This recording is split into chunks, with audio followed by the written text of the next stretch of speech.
না, অন্য ছবি আমি দেখি না, জাস্ট সাকিব খানের ছবি আমি দেখি। এটা তো ভালো হবে আমি আগেই জানি। সাকিবের কনসেপ্টগুলো ওয়াজ ভেরি নাইস।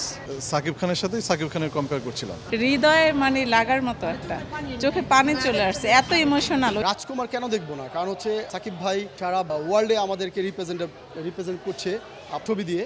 তো আমাদের দেশে তো একজনই আছে, কিং খান সাকিব ভাই।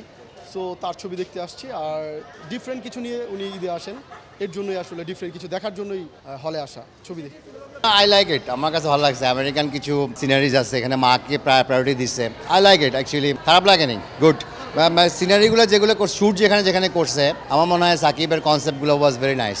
অভিনয় হি ওয়াজ গুড অ্যাকচুয়ালি। আমাদের দেশে তো আমি মনে করি যে আমাদের হিরোদের মধ্যে he is the top now, আর ওর অল্টারনেটিভ নাই। আই লাইক হিম, ওভারঅল আমার কাছে ভালোই লাগছে।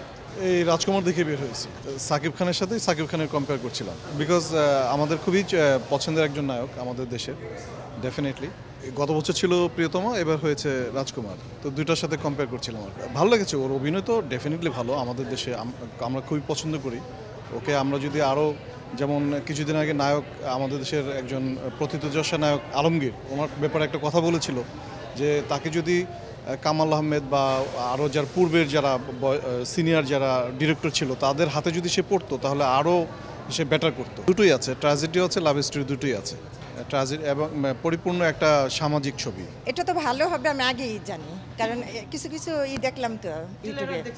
হ্যাঁ, তো আমি দেখলাম যে মানুষ বলে বাইরে থেকে, মানে সিনেমা দেখে অনেকে বলছে প্রিয়তমার মতো না, কিন্তু এটার একটা হিস্টোরি বুঝতে হবে যে এটা কী নিয়ে হচ্ছে। এটা কিন্তু শুরুতেই রাজকুমার নামটা কেন দিছে, তার মা তাকে একসময় রাজকুমার ডাকতো, সেই হিসেবে কিন্তু সে মাকে খুঁজে খুঁজে এবারে মানে সে আমেরিকা যাবে তার মাকে খুঁজে বের করার জন্য। আর অনেকে বলে, পাবলিকে বলে যে এটা কোনো মানে নায়িকা কোনো হয় নাই, এটা নায়িকার কোনো ভূমিকা ছিল না তো এখানে জাস্ট যে হ্যাঁ জাস্ট নায়িকা উছিলা, আমেরিকা যাওয়ার উছিলা, কিন্তু ও কিন্তু প্রেমিকা হিসেবেও না, কোনো রোমান্টিকও না, কোনো ব্যথিতিকও না।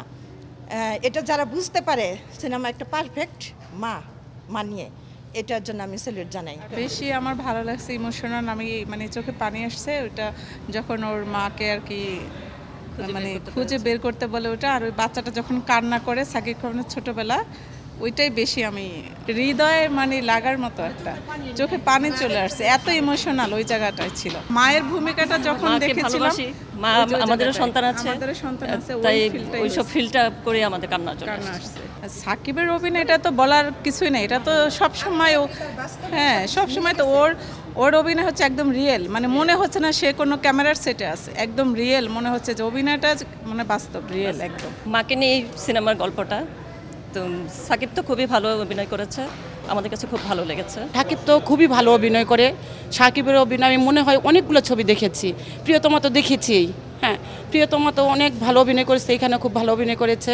সাকিব খানের ছবি কন্টিনিউ দেখা হয়, যার জন্য রাজকুমার মিস করতে চাইতেছি না, দেখার জন্য চলে এসেছি।